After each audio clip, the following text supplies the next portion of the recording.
பொண்ணையும் சேர்த்து அனுப்பலான்னு சொல்லி சொன்னேன். ஓ, என்ன நாடு கடத்துறதுன்னு பிளான் பண்ணிட்டீங்களா?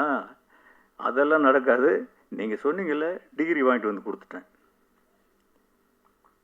எனக்கு என்ன சொன்னீங்க? நீங்கள் சினிமாவில் சேர்த்து விட்றேன்னீங்க. இப்போ நீங்கள் சொன்னதை செய்யுங்க. இப்படி அவர் இப்போ தான் என் மகள் வந்து அண்ணன் ஒரு கதை வச்சுருக்கான். எனக்கு துள்ளுவதோ இளமைக்கு அப்புறம் இந்த பையனை என்ன பண்ணுறதுன்னு தெரில. அவன் ஹாலிடேஸில் முடிக்க வேண்டிய படம் பல ஹாலிடேஸ் போயிடுச்சு, ஸ்கூல் டேஸ் போயிடுச்சு, எஜுகேஷனே போயிடுச்சு தனுஷ்க்கு. அவன் அதுலேயே அழறான். நல்லா படிக்கிற பையன். அந்த கதையை என்னம்மா பண்ணணும் அப்படின்னு நீங்கள் கேளுங்க. நீங்கள் கேட்பீங்களா? ஓ, நீ வந்து டாக்டருக்கு படிக்கிறத விட்டுட்டு கதை சொல்கிறத ஆரம்பிச்சிட்டியா இன்னைக்கு? சரி சொல்லு. அந்த பொண்ணு கதை சொல்லுறது கேட்டுக்கிட்டே இருக்கேன். ரொம்ப நல்லா இருக்குது ஸ்கிரிப்டு. சரிம்மா, இதை என்ன பண்ணணும்? படமாக எடுக்கணும். யார்? நீங்கள் தான். யார் டைரக்டரு? செல்வா தான். யார் நடிக்கிறது? தனுஷ் தான். ஈஸியாக அந்த அந்த வயசுக்கு தகுந்த படப்படப்படன்னு சொல்லிட்டு போகுது. இதை சொல்லிட்டு இருக்கும்போதே பெரிய பொண்ணு வருது, விஜயலட்சுமி வர்றாங்க. இப்போ தான் பக்குன்னு நம்ம ஒரு சதி வலையில் மாட்டிக்கிட்டோம் அப்படின்னு உட்காந்துருக்கேன். ஏன்னா எங்கள் வீட்டில் எப்போவுமே பெண்களுடைய சட்டம் தான் அதிகம். அவங்க போடுற சட்டத்தை மாற்றுறதுக்கு முடியவே முடியாது. சரி, அவங்க ஏன் எவ்வளோ பேருக்கு நீங்கள் என்னென்ன செஞ்சுருக்கீங்க? மகனுக்காக ஒரு படம் பண்ணுங்களேன். விஜயலட்சுமி சொல்கிறாங்க, ஏமா இது அவன் யார்கிட்டையும் ஒர்க் பண்ணலை. இந்த படம் எடுக்கணும்னா ஒரு 4 கோடி ரூபா தேவைப்படும். எப்படிம்மா எடுக்கிறது? அவனை நம்பி போடுறது? பெரிய பொண்ணு சப்போர்ட் பண்ணுறாங்க. இல்லைப்பா, அவன் பண்ணிவிடுவான், எங்களுக்கு நம்பிக்கை இருக்குது, ரொம்ப நல்லா சொல்கிறான், ஃபுல்லாக எழுதி வச்சுருக்கான். என்னடா இது? இப்போ என்ன முடிவு எடுக்கிறது? அப்போ விஜயலட்சுமி கேட்குறாங்க, இப்போ எவ்வளோ கடன் இருக்குது? இருக்குமா, ஒரு 2.5-3 கோடி ரூபா இருக்கும். இந்த படம் எடுக்கிறதுக்கு 4 கோடி ஆகும். பெத்த பிள்ளை தானே, கடன் வாங்குங்க. அந்த மாதரசி சொல்கிறாங்க, கடன் வாங்குங்கன்னு. சரி, கடன் வாங்குறதுன்னு முடிவு பண்ணோம். ஒரு காதல் கொண்டேன் வந்தது. செல்வராகவன் ஜெயிச்சாரு, தனுஷ் ஜெயிச்சாரு. என் குடும்பமே அந்த படத்தில் தான் நின்னது. இன்னைக்கு இங்கே நிற்கிறதுக்கு காரணமே அந்த படம் தான். இதுக்கெல்லாம் காரணம் சினிமா அறிவில்லை, கல்வி. இந்த முடிவை நீ எடு அப்படின்னு எனக்கு தீர்மானம் கொடுத்தது அந்த எஜுகேஷன். செல்வராகவன் படித்த படிப்பு, அவன் படத்தில் பாருங்கள், நான் எடுத்த படம் மாதிரி இருக்கவே. என் படத்தில் நல்லா தெரியும். அது ஒரு பட்டிக்காட்டான் எடுத்த படம், நல்லா தெரியும். அவன் படம் என்கிட்ட இன்னும் துள்ளுவதோ இளமை எடுக்கிறதுக்கு ஐடியா கொடுத்தது அவர் தான் கொடுத்தாரு.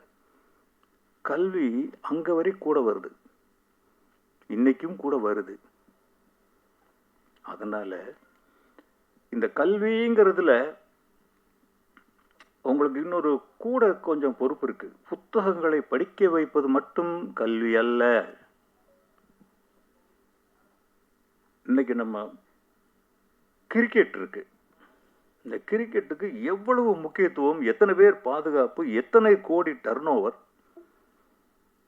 அரசியல் எவ்வளவு, இராணுவம் எவ்வளவு, இதுல எந்த முக்கியத்துவமாவது விவசாயத்துக்கு கொடுக்கப்படுதா? விவசாயி தான் உலகத்துக்கே கடவுள். அவன் சோறு போட்டா தான் இராணுவ வீரன் நெஞ்ச நிமித்தி எதிரியை சுடுறான்னு மார்பை காட்ட முடியும். இந்த கிரிக்கெட்டுக்கார முடிச்சு பேட் அடிக்க முடியும். இதில் ஒரு பகுதியாவது செலவு பண்ணி அந்த விவசாயத்தை பாதுகாத்தா. இப்போ கூட சமீபத்தில் வந்த அரசியல் கட்சிகள்லாம் கொடுத்த அறிவிப்புகள்லாம் பார்த்தேன். ஒருத்தர் கூட விவசாயத்துக்குன்னு ஒன்றுமே சொல்லலை. நீங்கள் இந்த மாணவர்களுக்கு கூட அந்த விவசாயத்தையும் சேர்த்து சொல்லி கொடுத்தீங்கன்னா இந்த நாடு, விவசாயம் இல்லாத எந்த நாடுமே செழிக்காது. விவசாயம்தான் முக்கியம். எனக்கு கலப்பை பிடிச்சி உழ தெரியும், மண்வெட்டி பிடிச்சி வெட்ட தெரியும், விதை விதைக்க தெரியும். எல்லா வேலையும் செஞ்சுட்டு தான் இங்கே வந்திருக்கு. இன்றைக்கும் எனக்கு சினிமா இல்லைன்னா போட, நான் பாட்டில் ஒரு 10 ஏக்கர் நிலத்தை வாங்கிட்டு உழுது பொழைச்சிருவேன். அது இல்லைன்னா நீங்கள் அதை செய்யலாம். உங்களுக்கு ஒரு வாய்ப்பு கிடச்சிருக்கு. அதையும் ஒரு பாடமாக வைக்கலாம். இல்லை இதுக்கு வர்றவங்க இப்படி வரணும்னா இது பண்ணியிருக்கணும். இப்போ காந்தி கிராமம்னு ஒரு யூனிவர்சிட்டி இருக்குது. அங்கே நான் விசிட்டிங் ப்ரொஃபஸராக வச்சுருக்கேன். அக்ரி ஃபோர்ஸ்னு சொல்லி தனியாக அது ஒரு இயக்கமாக வச்சுருக்கிறோம். சொல்லுங்கள். அசட் அக்ரி ஃபோர்ஸ்னு சொல்லி தனியாக ஒரு இயக்கமாகவே வச்சுருக்கிறோம். ஒரு முக்கியமான நோக்கம் வந்து அழிவின் விளிம்பில் இருக்கக்கூடிய அகில், முகில், கருங்காலி, மருதம், வில்வம், விழுப்பை, வேம்பு, இது மாதிரி எண்ணற்ற மரங்கள்லாம் இருக்குது. நம்ம மண் சார்ந்த மரங்கள்லாம் இதை பற்றி நான் ஆல்ரெடி ஒரு மீடியாலையும் பேசியிருக்கேன். அந்த மரங்களை மட்டுமே பள்ளி குழந்தைகள்கிட்ட கொண்டு போய் அதோட விழிப்புணர்வை சொல்லி கொடுத்து அவங்களையே அதோட வளர்க்க வச்ச ஒரு பயன்களையே அனுபவிக்க வச்சுட்ருக்குறோம். இது கடந்த ஒரு 8-9 வருஷமாக அதை பண்ணிட்டு தான் இருக்கிறோம். அதுபோக இப்போ இயற்கை வேளாண்மை பற்றி நான் பர்சனலாக கற்றுக்கிட்டு இருக்கிறேன். கொஞ்சம் ஊரில் இருக்கிற என்னோடய விவசாய நிலங்களில் முழுமையாக நான் முதல்ல கற்றுக்கிட்டதுக்கப்புறம் என்னோடய தம்பி தங்கச்சிங்களுக்கு அதை சொல்லிக் கொடுக்கறதுக்கு முயற்சி பண்ணுறீங்க. இல்லை, அது வரைக்கும் நீங்கள் காத்திருக்க வேண்டியதில்லை. நீங்கள் விவசாயத்துக்கு டீச்சரை போடாதீங்க. ஒரு விவசாயி பிடிச்சிட்டு வந்து சொல்லிக் கொடுக்க சொல்லுங்கள். அவன் தான் கரெக்டாக சொல்லுவான். இங்கே நான் புடுறா கலப்பைய. ஏன்னா முன்னாடி இருந்து இதெல்லாம் பண்ணுங்கன்னு சொன்னால் அவங்க பண்ணுவாங்க. டீச்சர் வச்சோம்னா எந்த டீச்சர் பேச்சு இல்லை, இந்த காந்தி கிராம யூனிவர்சிட்டியில் அப்படி இருக்குங்க. அது நிறைய நடந்து போகிறதுக்கு வழிகள் நிறையா இருக்கும். அங்கே நான் தான் ஆனரரி ப்ரொஃபஸராக போயிட்டுருக்கிறேன். சினிமா பற்றி தான் சொல்லிக் கொடுக்க சொல்கிறாங்க. விவசாயத்தை பற்றி சொல்லிக் கொடுக்க சொன்னால் நல்லா சொல்லிக் கொடுப்பேன். கட்டாயம் அங்கே அவங்க விவசாயம் பண்ணுறாங்க. மாணவர்களுக்கு கூட்டு போயிடுங்க. கண்டிப்பாக கட்டாயம் நீங்கள் வந்து மாணவர்களுக்கு அவங்க விவசாயம் கற்றுக் கொடுக்குறாங்க. அது இருந்தால்தான் நீங்கள் செய்கிறது உண்மையான தொண்டு. இன்னைக்கு அதர்வைஸ் வெறும் படிப்பு வழி நடத்த உதவும், அறிவை மாற்றும். அதில் ஒன்றும் சந்தேகம் கிடையாது. அவன் கை நாட்டம் இருக்கிறத விட இது கொஞ்சம் பெட்டர், கொஞ்சம் மேல் தான். அன்னைக்கு ரொம்ப பெரிய தவறுகள்லாம் செய்கிறது படித்தவன் தான். படிக்காதவனுக்கு ஒன்றுமே தெரியாது. எத்தனை லட்சம் கோடிகளுக்கு கடன் வாங்கிட்டு வெளிநாட்டில் போய் தப்பிச்சிருக்கவங்களாம் எவ்வளோ ஒரு கிரிமினல்ஸு, எவ்வளோ படித்தவனுங்க. படித்தவங்க கையிலையும் திட்டம் போடுறவங்க கையிலையும் தான் மாட்டிக்கிட்டு முழிக்குது நாடு. தயவு செஞ்சு நீங்கள் உங்களுடைய விங்கை இன்னும் பெருசாக்குங்க. இதை நிறைய சோதனைகள் வரும். சும்மா இங்கேருந்து ரேஷன் கடையில் போய் அரிசி வாங்கிட்டு வர்றது ரொம்ப கஷ்டமாக இருக்குது இன்றைக்கி. இந்த பசங்களை அந்த போதை கலாச்சாரத்திலிருந்து காப்பாற்றுறது தான் நம்ம எல்லாருக்கும் தாய், தகப்பன், ஆசிரியர், ஆசிரியைகள் எல்லாருக்குமே அதுதான் முதல் கடமையாக இருக்கணும். அதனால் கற்பொழிப்பு கலாச்சாரம் இதெல்லாம் மாறணும்னா எஜுகேஷன். இன்னும் ஒரு 1000 பிரீட்டோக்கள் வரணும், அக்னிச்சிறகுகள் வரணும். ஜான் பிரீட்டோ இன்னும் நல்லா வளர்ந்து ரொம்ப பெருசாக சாதிக்கணும். அவர் இன்னும் நிறைய விழாக்கள் நடத்தி நம்மெல்லாம் அதில் போய் கலந்துக்கணும். நம்ம ஆதரவுகள் என்னைக்கும் அவருக்கு இருக்குது. நன்றி, வணக்கம். சார், அநேகமாக இந்த மேடையில் தான் நீங்கள் நிறைய வாழ்க்கை பற்றிலாம் பேசியிருக்கீங்க. அதுக்கு வந்து ரொம்ப நன்றி சொல்லணும். ஒரே ஒரு கேள்வி சார் உங்ககிட்ட. இந்த போயஸ் கார்டனுக்கும் இந்த அரசியலுக்கும் மிகப்பெரிய தொடர்பு இருக்கு. ஒரு பவர்ஃபுல்லான ஒரு இடம் சென்னையிலன்னு சொல்லலாம். நிறைய அரசியல் பிறந்திருக்கு. உங்கள் குடும்பத்தில் சென்னையிலே பவர்ஃபுல்லான இடம் கோபாலபுரம் தான் இப்போ இல்லையா? இல்லை, இப்பவும் இருக்கு. கோபாலபுரம் அங்கே தான் இருக்கு. கலைஞர் அங்கே தானே வாழ்ந்தார். ஒளி பிறந்த இடம். இப்போ எங்கே அவர் இப்போ போயஸ் கார்டனுக்கு அவரும் வந்துட்டார் போல் இருக்க. இளைய தளபதி வந்துட்டார் நினைக்கிறேன். வரப்போறார். வரட்டும், நல்லா இருக்கட்டும். நமக்கு அரசியல் வேண்டாம். உங்க குடும்பத்திலிருந்து யாரும் எதிர்காலத்தில் அரசியலுக்கு வரதுக்கு வாய்ப்பு வரலாமா? இது வேணான்னு சொல்றதுக்கு நம்ம யாரு? இல்லை வந்தால் நல்லா வரமாட்டாங்கன்னு கணிக்கிறதுக்கு நம்ம யாரு? வரலாம், நம்ம வர முடியாது, வயசு போயிடுச்சு. என் மகன்கள் வரலாம், பேரன்கள் வரலாம். தனுஷார் வருவாங்களா? அதான் அது எனக்கு தெரியாதுமா, நான் சொல்ல முடியாது.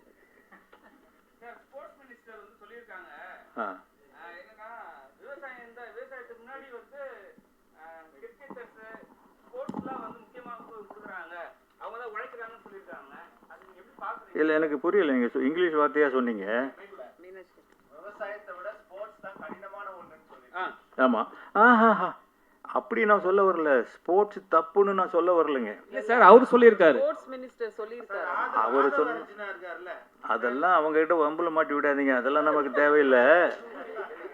ஸ்போர்ட்ஸை விட விவசாயம் தான் நம்பர் 1. விவசாயம் தான் ஜீவநாடி, உயிர் நாடி. சோறு திங்கலன்னா எவன் ஏன் உயிரோடு இருக்க முடியும்? சோறு தின்னா தானே ஸ்போர்ட்ஸுக்கு போக முடியும்.